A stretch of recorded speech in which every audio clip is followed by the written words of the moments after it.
In this video, we're going to provide some theoretical background for Kristen Whissel's book, Spectacular Digital Effects, CGI and Contemporary Cinema.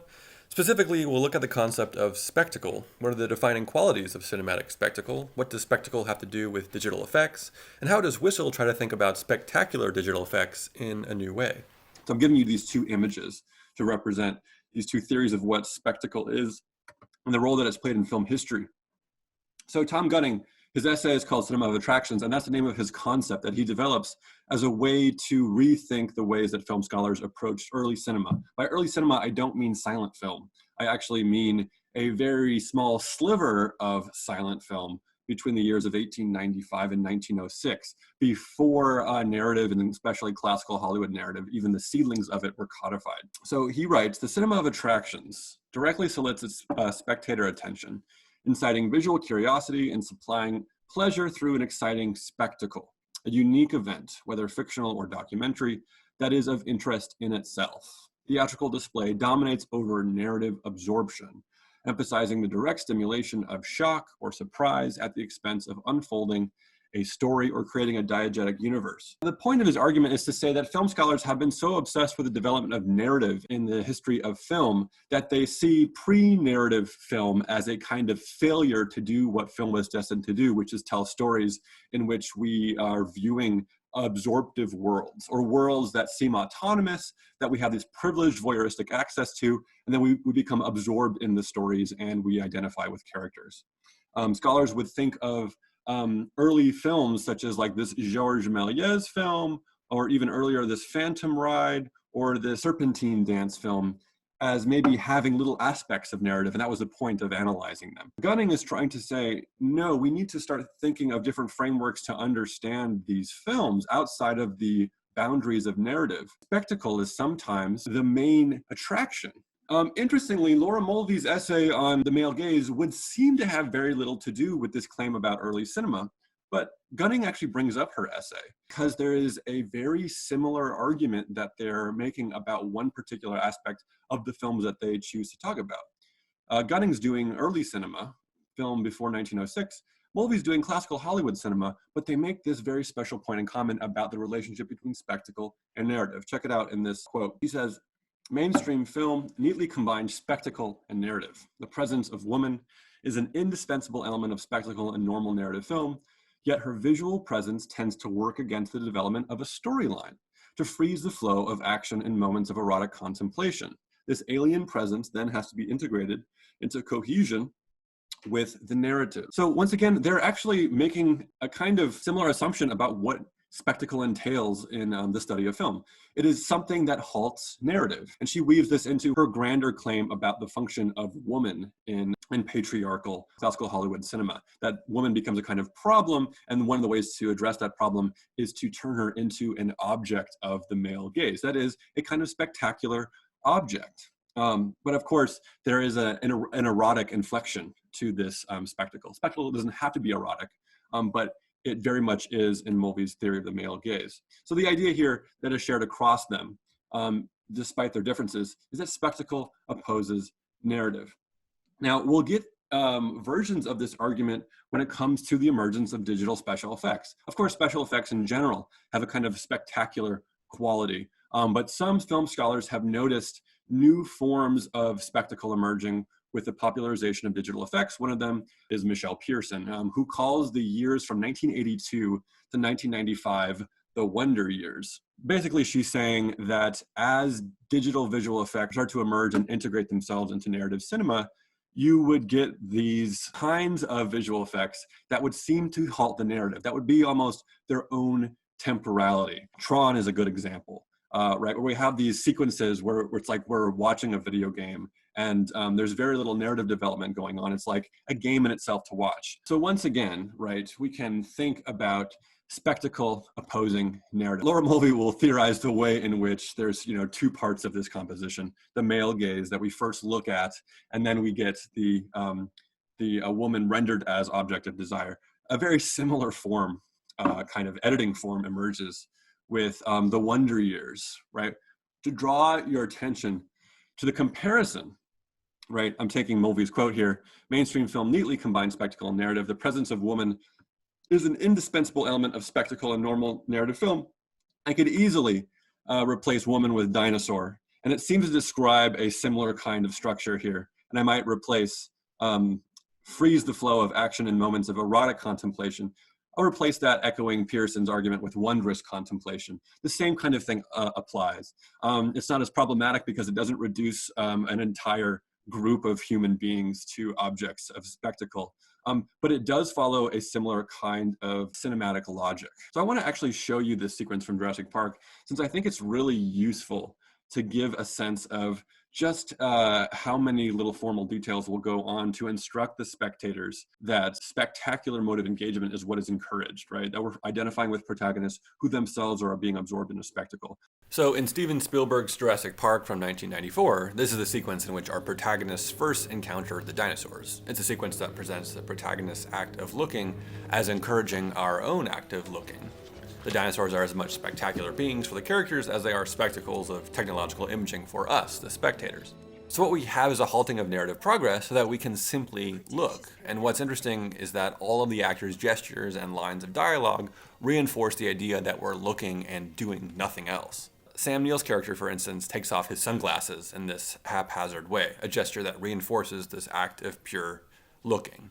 And then his next gesture involves physically stopping Laura Dern's character from reading about the dinosaurs, almost as if to reiterate the idea that this is a moment of spectacle rather than narrative exposition. And at this point, just pay attention to how much time has passed before we're given the reverse shot that reveals what we're looking at. This is something that Spielberg is known for, dwelling on the face in the act of looking so that you're bristling with anticipation to see the thing they're looking at. And as soon as we get the reverse shot, you'll notice that the dinosaur doesn't fill the entire frame, which motivates the camera's tilt upward to see the entire creature. This does two things. First, it emphasizes the dinosaur's size by having it exceed the frame.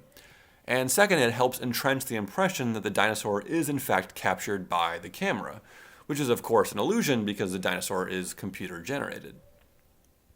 You can also see a similar effect in this extreme low angle shot, which again not only has the effect of emphasizing the sheer size of the creature, but also has the added effect of enhancing the illusion that the dinosaur and the human characters were simultaneously captured by the camera. Such an extreme angle perceptually fuses the real actor and the dinosaur together. It looks less like a pretty picture or a postcard than it does a singular point of view taken with an actual camera. And finally, one more key reality effect, when the CGI dinosaur physically shakes the world it occupies. Something that Kristen Whissel might call staged indexicality. Notice how the frame shakes not only in the dinosaur shot, but also in the reaction shot, solidifying the impression that they occupy the same reality.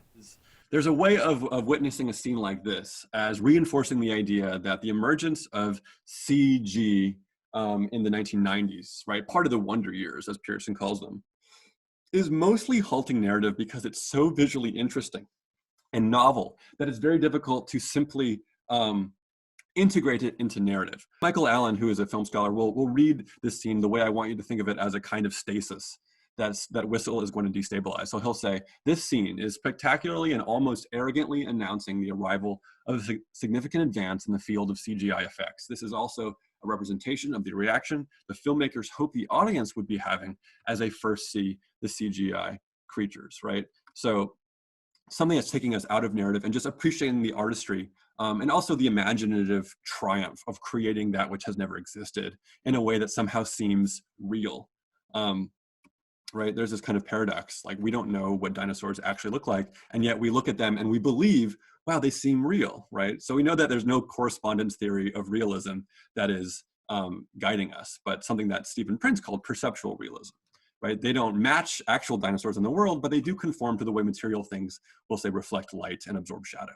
I bring this up only so you understand the crux of Kristen Whissel's argument, which is actually to de-emphasize this opposition between spectacle and narrative. So she will say, importantly, the domain of digital visual effects has expanded with the development of new technologies and software such that these effects now appear on screen with increasing frequency, duration, detail, and reality effect. As a result, digital visual effects are deployed with greater integration into an with narrative, plot, setting, and development of character psychology.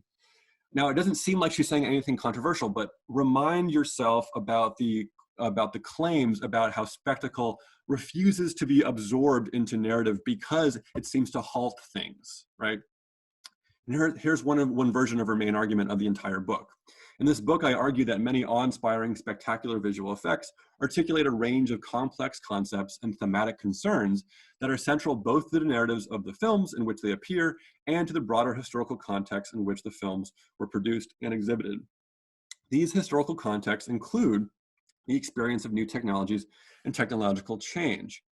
So basically she's saying that she is not going to theorize the experience of wonder. She actually is going to do readings to make claims about how objects or staged techniques of CGI spectacle are integrated into the thematic concerns of these films, and somehow those thematic concerns are reflective of broader socio-historical concerns that have to do with the way in which technology and being a human being are increasingly interrelated. She doesn't just want to talk about this as a spectacular thing. And she'll actually respond to the Gunning claim that reinforces the opposition between narrative and spectacle. She'll say this, and I just want you to see how she's kind of fashioning her argument. Certainly, spectacular visual effects share a number of the features of the early film attraction as defined by Tom Gunning. They are often based on the exhibitionist display of a spectacle that aims to provoke astonishment. But in contrast to trick films of the early era, the digital visual effects mentioned here are fully embedded and integrated within feature-length narratives. Many spectacular visual effects are not, therefore, truly discontinuous. They cannot easily be moved from one part of the film to another without destroying narrative continuity. Think again of what I was saying about Marvel films, superhero films. They're integrated with the very world and the narrative concerns that are being constructed. Some parts of those films are indeed displays of a new kind of technological wonder, but many aspects of those films are not, because we're actually trying to follow a storyline. Whissel might look at this sequence from the film and say, yes, we do have the idea of a new CG dinosaur stopping narrative. However, consider the entire film and consider a moment like this, a kind of reflexive gag, you might say, in which the velociraptor gets the nucleotides projected on its very body. She might say, aha, this is not just spectacle. This film is thinking actively about what it means that these new objects within film have been, in some sense, both in the narrative coded by genes, but also, in a sense, are the products of computer code. And she'll make all these kind of associations between technological codes, programming, right? That there's a connection between the fact, maybe there's an anxiety that we have these objects that are the result of code, computer code, and we're thinking about the ways in which human beings and genomic research is also challenging the notion of the natural versus the unnatural. But I'll get back to that at the end of the presentation. So I want to give you another version of her main argument and actually show you a little bit of how the book is shaped. So she'll say, I argue that in the case of certain types of spectacular visual effects, the attraction often reappears in an altered form as a computer-generated or digitally enhanced image that does not precisely arrest or prevail over narrative, but instead appears at key turning points in a film's narrative to emblematize the major themes, desires, and anxieties with which a film or a group of films is obsessed. And I think this is a really good summary of what you get in the Creatures chapter, which is just one of 4, what she calls digital effects emblems. First one is verticality, visual techniques that emphasize the vertical axis in a film. Such like the cover of her book. Crowds and swarms, that is any sequence that uses crowds, often employing something like MASSIVE, which is an acronymic name for a crowd simulation software that we get all the time in movies, like here in World War Z. Creatures, which is the chapter you read, and morphs. Anytime you get an aesthetic of one thing morphing, transforming into another. Related to actually Eisenstein's notion of the plasmatic, where the kind of the linear boundaries of a creature or of a form transform into something else, which is, I think, a good example of that is the Terminator 2 villain. So that about does it for our introduction to Kristen Whissel's book and certain theories of spectacle. Next time we'll look at how her ideas about CGI creatures might help us understand Bong Joon-ho's film, The Host.